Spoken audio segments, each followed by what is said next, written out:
절대 배신하지 않는 영업의 기술 책을 한번 보겠습니다. 김유나 작가 지음입니다. 초판 1세가 1년 8월 25일 날 출판되었네요. 영업은 평생 직업이다라고 1장에서 시작을 하고 있습니다. 그러면서 20대 이후에 시작된 가난으로 고된 삶을 살게 되었다. 아버지의 사업 실패로 수십억의 빚을 지게 되었고 우리 가족은 모두 신용불량자가 되었다. 그렇게 함으로 인해서 이 작가가 보험업에 뛰어들게 된 이유를 이야기하고 있습니다. 그러면서 빌 게이츠의 말을 인용하고 있습니다. 인생이란 결코 공평하지가 않더라. 누군가는 기회가 주어지고 누군가는 기회가 박탈되는 세상에 우리는 살고 있다. 라고 이야기합니다. 이야기하면서 지금은 의사, 변호사 그리고 고소득 전문직이 넘쳐나는 마당에 그 안에서 살아남으려면 영업력이라도 있어야 본전이라도 뽑을 수 있다는 것이다. 그래서 또 이렇게 이야기하죠. 영업이라고 하는 것은 모든 관계를 맺으며 커뮤니케이션, 영업 스킬, 성과, 감정 등 모든 것은 함축되어 있기 때문이며 그래서 영업인은 조물주가 만든 최고의 작품이라고 말하는 이유다. 이 사람은 영업이야말로 최고의 작품이고 최고의 직업이다라고 이야기하고 있습니다. 그 다음에 영업을 배우면 밥은 굶지 않는다라고 이야기하고 있죠. 그러면서 뭐라고 하는지 볼까요? 영업을 시작했거나 시작하려고 선택했다면 무조건 도전하라. 처음은 어떤 일이든지 힘들고 어렵다. 하지만 영업만큼 솔직하게 보상해주는 직업은 없다라고 이야기하고 있습니다. 이렇게 이야기하고 있네요. 영업에 대해 부정적인 생각을 하고 있는 사람이 있다면 그들은 절대 부자가 아니다. 성공한 사람도 아닐 것이다. 스스로를 믿고 포기하지 않을 열정과 도전 정신만 있다면 영업은 그 어떤 직업보다 꿀직업이 될 수 있다. 라고 영업에 대해서 이야기하고 있습니다. 그리고 이 유나 작가의 삶은 이렇게 바뀌었다고 이야기하죠. 영업을 하기 전과 영업을 한 후로 나뉜다. 라고 이야기하고 있습니다. 그리고 이분은 영업에 일단 성공하셨어요. 성공했죠. 성공했기 때문에 책이 나왔겠죠. 근데 나중에 보면 성공했기 때문에 책이 나온 것이 아니라 책을 냈기 때문에 성공했다라고 이야기하고 있습니다. 말이 나오네요. 만약에 내가 세상을 볼 줄 아는 눈이 없다면 세상을 보는 눈을 키우고 싶다면 영업을 시작하라. 영업은 평생 직업이다. 영업은 평생 직업이다. 그 다음에 영업은 끈기가 아니라 기획력이다 라고 이야기하고 있죠. 기획력이다. 그 말이 뭘까라고 이렇게 보면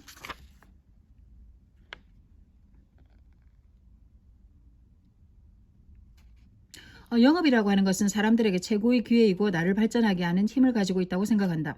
모든 영업인들은 항상 최선을 다하고 있다고 말한다. 과거처럼 무작정 발로 뛰고 과거의 영업 방식을 고수하면 바보가 된다. 세상에는 쉽게 돈을 벌 수 있는 영업은 없다고 생각한다. 내가 어떤 영업력을 가지고 있는지 기획하는 영업인이 최고의 영업인이다. 성공한 영업인이 말하는 비결이다. 영업은 끈기가 아니로 기획력이다. 그 다음에 개그맨 박민명수 이야기가 나옵니다. 어릴 때 공부 안 하면 더울 때 더운 데서 일하고 추울 때 추운 데서 일한다라는 말이 있다. 세상을 살면서 이 말에 격하게 공감한다. 하지만 진입 장벽이 낮은 영업직의 경우는 다르다. 스펙도 학력도 필요 없고 나이와 성별도 문제가 될 것이 없다. 영업의 방법만 터득하면 억대 연봉의 명예도 가질 수 있다. 그렇게 해서 결국 이유나 작가는 모든 빚을 다 갚게 됩니다. 내가 상상하는 것들은 무조건 현실이 된다는 단단한 믿음을 가져야 한다. 원하는 것을 의식 속에 선포하고 상상 속에서 내가 원하는 것을 가졌을 때 느끼게 될 감정과 기분을 생생하게 느껴보고 취하게 될 행동을 해보라. 간절히 원하면 이루어지고 간절함을 상상하면 현실이 된다라고 이야기하고 있습니다. 조금만 더 버티면 돼. 이것은 거짓말이다. 펜실베니아 대학의 심리학자 안젤라 다크워스가 개념화한 그릿이란 그릿이 뭐냐? 그릿은 열정적 끈기다라고 이야기하고 있습니다. 그래서 영업은 그냥 무작정 버티기만 하면 되지 않는다. 목표를 가지고 노력을 동반하는 버티기만이 영업에서 살아남을 수 있다라고 이야기하고 있습니다. 목표를 가지고 노력을 해야 한다. 저는 여기서 영업은 일단은 버티고 노력하면 된다라고 이야기하는 이 표현이 좋았습니다. 영업을 한다라는 것은 돈을 많이 벌고 싶다는 뜻이다. 나 자신에게 가장 잘한 일을 꼽으라고 한다면 나는 단언컨대 영업을 시작하고 버틴 것이라고 할 것이다. 영업 초반을 잘 버텨 영업인이라면 절대 무엇을 해도 실패하거나 가난하지 않다. 한번 사는 인생 영업인으로서의 도전이 나의 인생 이막을 화려하게 열어줄 것이다. 성공하려면 귀 닫고 입 닫고 눈을 감아야 한다. 주변의 부정적인 소리에 귀를 닫고 부정의 기운을 떠벌리는 입을 닫고 유혹을 뿌리치기 위해 눈을 감아야 한다. 저는 이 말에 공감합니다. 저도 보험회사에서 일하고 있지만 긍정적인 사람만이 성공합니다. 부정적인 사람은 결코 성공할 수가 없더라고요. 1년에 보험인으로서 60%만이 살아남고 나머지는 다시 또 이직을 한다라는 거죠. 나는 뚜렷한 목표를 지닌 평범한 사람들이 자신이 무엇을 원하는지 제대로 모르는 천재를 이기는 모습을 여러 번 목격했다. 이거는 한 말입니다. 브라이언가 한 말인데 정말 멋진 말 아닙니까? 평범한 사람들이 뚜렷한 목표를 지닌 평범한 사람들이 그렇죠. 무엇을 원하는지 모르는 천재를 이긴다. 이게 바로 영업력인 것 같아요. 정말 멋진 말 아닙니까? 뚜렷한 목표를 지닌 평범한 사람이 무엇을 원하는지 모르는 천재를 이기는 모습. 멋지다. 그렇죠? 영업에서는 직급은 필요 없고 실적이 깡패다라는 말을 한다. 영업은 성과를 내야 인정받는 직업이다. 그렇기에 성공한 영업인들은 최선을 다하고 최고의 결과를 끌어내기 위해 끊임없이 노력하고 연구한다. 그렇죠. 그냥 가만히 있으면 아무것도 안 되는 것 같아요. 뭐라도 해야 돼. 좋았어요. 성공해서 책을 쓰는 것이 아니라 책을 써야 성공한다. 그 다음에 제가 이 책을 다시 또 구입했는데 배움을 돈으로 바꾸는 기술에 대해서 이렇게 이야기하고 있습니다. 인생의 가치, 인생의 성패는 배움의 질과 양으로 결정된다. 인생의 가치, 인생의 성패는 배움의 질과 양으로 결정된다. 그렇죠? 귀를 열고 뭔가를 많이 듣고 배워야 한다. 연구하고 벤치마킹하고 실천만 할 수 있다면 당신은 상위 1%의 성공한 영업인이 될 수 있다. 혈연 지연 학연으로 계약하지 마라. 2021년 통계에 보면 보험 설계사로 입사한 인원들이 1년 안에 60% 이상 퇴사한다. 아까 한 이야기죠. 그 다음에 실적이 올라가는 끌리는 멘트 7가지 3장인데요. 영업은 생동감이다. 지금 당장에 느낄 수 없는 것을 느끼게 할 수 있도록 상상하게 만들어야 한다. 생동감이다. 그 다음에 예스를 끌어내는 8가지 비결. 여기에서는 감명받았던 부분들만 지금 리뷰하고 있습니다. 배우처럼 프리젠테이션 하라라고 이야기하고 있죠. 자, 여기서도 말을 인용하는데 미국의 경영학자 피트 드리커가 이렇게 이야기했다고 합니다. 인간에게 가장 중요한 능력은 자기 표현력이며 현대의 경영이나 관리는 커뮤니케이션 능력에 의해 좌우된다. 왜? 인간은 언어적 동물이기 때문에. 정말 공감합니다. 인간에게 가장 중요한 능력은 자기 표현력이며 현대의 경영이나 관리는 커뮤니케이션 능력에 의해 좌우된다. 그래서 요새 대학 보면 미디어 커뮤니케이션 학과가 인기가 많잖아요. 우리 요즘 나라의 문화적 트렌드를 봐서도 그렇고. 스티브 잡스가 프레젠테이션을 할 때 가장 중요하게 생각했던 게 뭐다? 단 하나의 문장으로 설명한다. 성공했죠. 그죠? 두 번째, 생기 넘치는 어휘를 사용했고, 세 번째로 연습하라라고 이야기했습니다. 스티브 잡스가 모든 제품은 단 하나의 문장으로 설명하라. 두 번째, 생기 넘치는 어휘를 사용해라. 세 번째로 연습하라. 스티브 잡스의 프레젠테이션에 열광하는 이유는 3가지입니다. 하나의 문장으로, 생기 넘치는 어휘, 연습. 그 다음에 이제 우리 영업에 이런 모든 순간순간마다 프레젠테이션이잖아요. 그죠? 근데 여기서 중요한 말이 나와요. 영업하는 사람도 거절이 두려운 것처럼 고객도 진정성 없는 영업인을 만날까 두려워한다. 그래서 고객을 만날 때 정말 진정성 있게 대해야 되겠다고 생각합니다. 내가 판매하고 있는 상품에 대해서 장황한 설명 없이 한마디로 승부할 수 있어야 한다. 공감합니다. 그죠? one thing. 나만의 시그니처가 있어야 된다. 한 방. 그죠? 나만의 한 방이 있어야 될 것 같다라는 생각을 합니다. 고객에게 단어를 하나를 선택을 하더라도 재치 있게 말할 수 있는 영업인이 되어야 한다. 그래서 아까는 연극을 했다고 그러죠. 연극을 한 이유가 유치원에 다니고 있는 딸을 위해서 동아리에서 연극을 했다고 합니다. 하면서 자기가 많이 배웠다고 이야기하고 있죠. 그래서 이제 드라마처럼 프레젠테이션 하라. 드라마의 배우처럼 프레젠테이션 하라라고 이야기하고 있습니다. 누구를 만나든 어디에서든 부끄러워 말고 드라마를 한 편 찍어라. 그럼 지금 당신 앞에 앉아있는 그 고객의 계약은 당신 것이 될 것이다. 그럼 리액션이 크면 실적도 오른다. 영업을 할 때 시작부터 끝까지 보여주는 것이 리액션이다. 실적이라는 유혹에 취해서 이미 잡은 물고기에게 밥을 주지 않는 행위는 영업인 스스로 자멸을 하는 일임을 기억해야 한다. 그렇죠. 정말 이거 제가 다시 한 번 더 우리 영업하는 사람들이 꼭 명심해야 될 이야기인데, 실정이라는 유혹에 취해서 이미 잡은 물고기에게 밥을 주지 않는 나쁜 영업인이 되는 행위는 스스로 자멸하는 일이다. 다른 사람과 연결되기를 원하는 욕구를 가지고 있고, 따라서 다른 사람이 자신의 이야기를 들어주기를 바라는 마음을 가지고 있다. 그래서 끊임없이 나와 계약을 해준 사람이나 나와 연을 맺고 있는 사람하고는 끊임없이 대화 소통을 해야 된다라고 이야기하고 있습니다. 제도 약으로 쓰면 효과가 있다라는 이 대목에서는 같이 일하는 분이 영업을 하러 갔다가 고객하고 약속을 했는데 그 주차장에서 고객하고 마주친 거예요. 마주쳤는데 바로 그 고객이 약속을 취소하는 겁니다. 그래서 이유가 뭘까라고 돌아봤더니 나중에 이야기하는 거예요. 그 고객이, 저는 담당자님에게 저희 재산 관리를 맡기려고 했는데요. 담당자님 자신도 잘 못 사시는 형편인 것 같은데 과연 상대방의 재산을 관리할 수 있을지 의문이 들었어요. 그래서 죄송하게도 피하게 된 겁니다. 라고 이야기합니다. 왜냐하면 이 보험 설계사가 갈 때 소형 자동차를 끌고 간 거예요. 그래서 이제 주차장에서 마주쳤는데 어떻게 저분도 못 사는 것 같은데 내 자산 관리를 할 수 있을까? 그러면서 그 고객 됐죠. 그래서 이분이 이제 깨닫습니다. 하지만 꼭 비싼 명품은 아니더라도 자신을 꾸미게 되는 고객이 보는 영업인의 가치가 달라지게 될 것이다.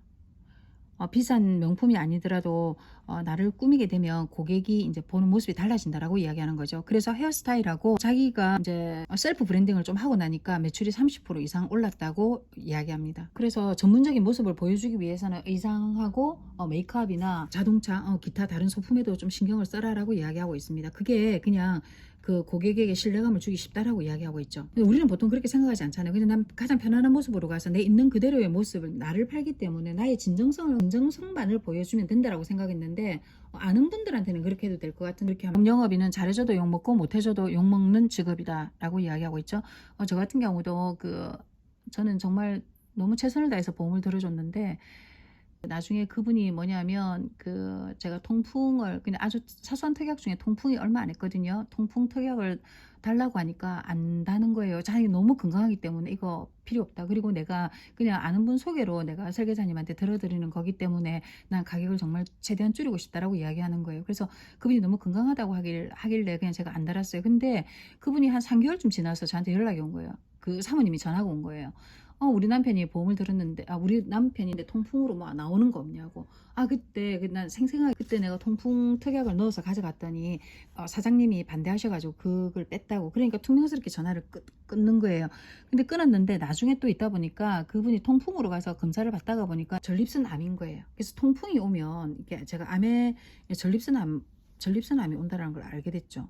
그래서 그분이 이제 그 통풍 때문에 갔다가 검사를 해보다가 전립선암이 또 된 거예요. 근데 이제 그분은 그때 전립선암은 제가 그 암은 들었었거든요. 암 수술비하고 막 들어가지고 일단은 제가 혜택을 받게 해줬는데 그랬던 기억이 납니다. 그 다음에 또 어떤 분한테 제가 골즈를 안 넣어드린 거예요. 이분이 폰 판매하시는 분인데 자기는 이제 저축을 너무 강조를 많이 하시는 거예요. 자기는 건강하니까 그냥 일단 나중에 내가 손해보지 않게만 무조건 해달라는 거예요. 그래서 제가 골즈이 그때 특약이 조금 비싸더라고요.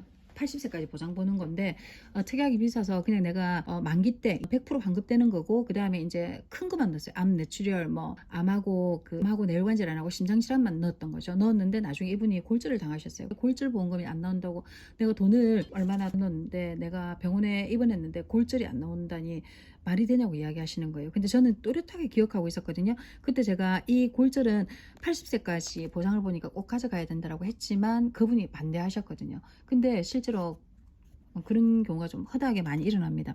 그래서 이분도 이제 그런 케이스가 있더라고요. 장례식장에 자기 고객이 친구분이 보험을 가입하고 친구가 죽은 거예요. 죽어서 이제 거기서 이야기하는 거죠. 야, 너 그때 그 보험 가입해줬지? 걔 좀 잘 들어주지? 이렇게 이야기하는 거예요. 근데 그분도 이 책에 보면 가입했다가 나중에 그 보험 금액을 줄이거든요.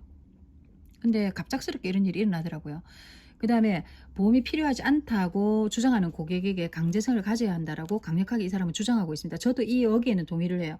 또 실화 중에 또 갑자기 생각이 났는데 작년 10월 중순에 친구 동생이 저희 회사에 왔었어요. 그래서 이제 보험 설계를 제가 해줬는데 남편 거였는데 남편 손해보험하고 제가 설계를 해줬는데 이 친구가 비싸다고 너무너무 고민을 하면서 가는 거예요. 그래서 생명보험은 가입을 안 하고 그냥 보장만 보는 걸 가져갔어요. 근데 그때가 10월 중순이었거든요. 근데 11월 1일 날 연락 온 거예요. 뭐냐면 남편이 심장마비로 그냥 죽은 거예요. 정말 젊었거든요. 나이가 내가 47세로 기억하는데 그냥 자기는 그날따라 남편하고 각방을 썼는데 남편이 당연히 아침에 자기 애하고 이제 있느라고 애가 중학생이었는데 그때 이제 뭐 일이 있어가지고 빨리 나온다고 자기는 나오고 남편은 당연히 출근했다고 생각했는데 회사에서 출근 안 했다고 연락이 온 거예요. 그래서 다시 집에 들어와 보니까 남편이 그냥 쓰러져 있었던 거예요. 그래서 그 집엔 난리가 났었죠. 난리가 났었고 나중에 친구 동생이 후회를 하더라고요. 그때 언니 말 듣고 내가 그때 그냥 보험을 가입했었어야 되는데 그게 너무 후회가 된다고. 세상에 우리 그때 깜짝 놀랐죠. 하여튼 그래 세상에는 별의 별일이 다 있더라고요. 그래서 보험 영업인은 잘해줘도 욕먹고 못해줘도 욕먹는 직업인데 이거는 맞는 것 같아요. 정말 또 좋은 고객님도 계시고 그래서 이제 좀 치장이 필요하다. 치장이 필요하기 때문에 약간 허세라는 성공의 조미료를 조금 한번 좀 넣는 게 어떻겠노, 좀 꾸미는 게 어떻겠노라고 이야기하고 있습니다. 그래서 저도 이걸 보고 제 정장을 사러 가야 되나? 라고 생각하고 있습니다. 거절은 가장 좋은 선물이다. 그다음에 그래서 또 이 사람은 이렇게 이야기하고 있죠. 그 보험을 컨설팅할 때 보험을 이야기하지 말고 이 역시 보험도 뭐냐면 재테크와 투자다. 그래서 재테크와 투자를 먼저 이야기하고 보험에 관해서 이야기하면 어떻겠노라고 이야기하고 있습니다. 그래서 평소에 고객님과 자주 만나고 소통하고 해서 이야기해야 된다. 이 사람은 이제 보험은 아주 적게 가입하려고 했는데 나중에 이제 그 재테크하고 투자 이야기를 하면서 이 사람이 보험이 재테크와 투자에 해당된다라는 걸 알고서 이 고객이 스스로가 이제 금액을 높이는 그 이야기가 나오거든요. 그 다음에 이제 이분은 이야기하죠. 보험만이 아니라 모든 영업에서 나만의 합법을 가지고 있다면 고객에게 다가가 성과를 이뤄낼 기회가 있다. 그래서 나만의 합법이 있어야 된다라는 거예요. 그래서 저도 지금 합법 연구를 끊임없이 하고 있습니다. 그리고 제가 봐도 그런 것 같아요. 저희 지점에도 보면 보통 이제 영업 있잖아요. 월급 명세서를 받아보면 영원에서부터 저희 지점에 지금 한 3천만 원 되는 신입까지 있는데 월급은 천차만별인 것 같아요. 그러니까 억대의 연봉도 있고 그 다음에 매출 영원도 있는 거죠. 근데 제가 저희 팀에서도 보면 잘하는 사람하고 잘하지 못하는 사람이 있는데 제가 늘 하는 말이 뭐냐면 어차피 우리가 보험이라는 회사에다가 발을 담갔으면 내가 할 수 있는 건 다 해보면 좋을 것 같아요. 근데 긍정적인 사람이 정말 잘하는 것 같아요. 그 사람은 어떤 상품이 나오면 상품에 대해서 장점을 열 거예요. 그 다음에 또 가서 자기가 고객한테 이야기할 때 다 설명을 해줘도 고객은 모른다라는 거예요. 그래서 딱 핵심만 이야기한다는 거예요. 핵심만 딱 3가지 정도 이야기하고 너한테 이런 점이 좋다. 라고 이야기하고 장단점을 딱 이야기한다라는 거예요. 근데 또 이게 판매를 못 하시는 분들은 보면 정말 그 상품의 단점만 찾아요. 단점만. 근데 이제 보험의 상품은 저는 전부 다 회사마다 다 똑같다고 생각하거든요. 특별히 차이가 있을까요? 물론 이제 특별히 뭐 조금 낮고 조금 그건 있겠지만 저는 대부분 상품은 다 거기서 거기라고 생각해요. 그 다음에 거기서 거기고 그야말로 여기서처럼 자기만의 시그니처, 자기만의 스킬, 합법이 있어야 된다고 생각합니다.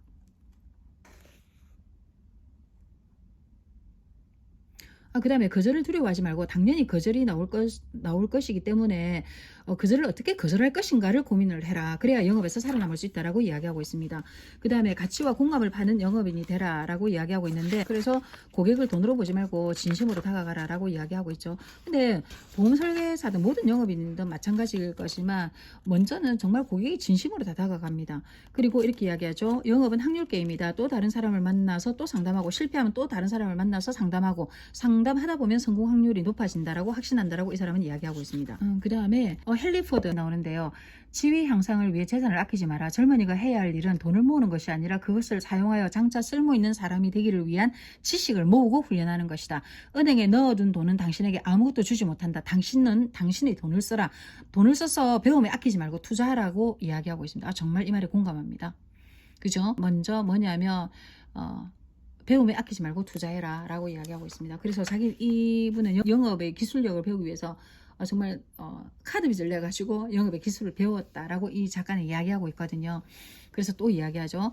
그 배움을 돈으로 바꾸는 기술에서 대출을 해서라도 배우세요라고 일본 작가가 이야기하고 있다라고 이야기하고 있습니다. 그래서 많이 배워라라고 이야기하고 있죠. 좀 마찬가지로 100세 시대이기 때문에 지금 우리 중년 시니어 세대들도 진짜 부지런히 열심히 뭔가를 배워야 될 것 같아요. 안 배우면 안 될 것 같아요. 그 다음에 또 이제 진짜 멋진 말이 나오죠. 최고가 되려면 최고에게 배워라. 그죠? 최고가 되려면 최고에게 배워야 된다. 그래서 돈을 아까워하지 말고 무조건 배워라라고 이야기하고 있습니다. 그런 것 같아요. 최고가 되려면 굳이 1만 시간의 우리가 법칙이 필요하다고 하잖아요. 그래서 이 사람은 1만 시간의 법칙을 따를 필요 없이 거인의 어깨에 바로 올라가는 방법 배워라. 그 방법을 알려주는 것이 바로 배움이다. 그러니까 배움에는 돈을 아끼지 마라 라고 이야기하고 있습니다. 그 다음에 변화가 빠른 사람은 영업도 잘한다. 변화가 빨라야 되죠.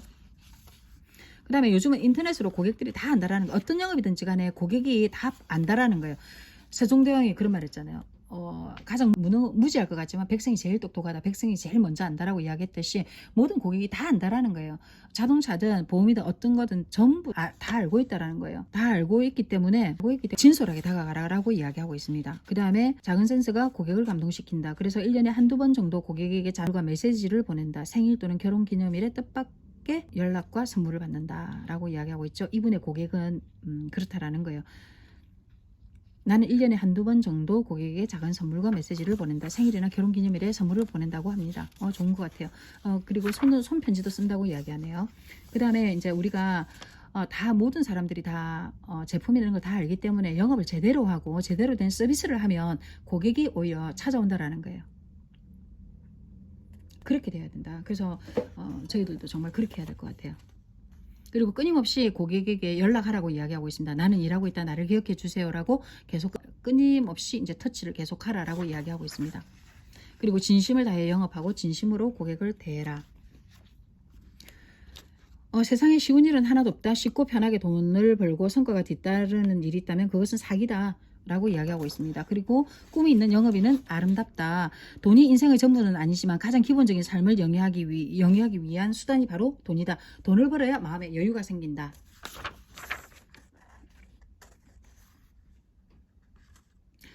결국 이 사람은 이렇게 이야기하고 있죠.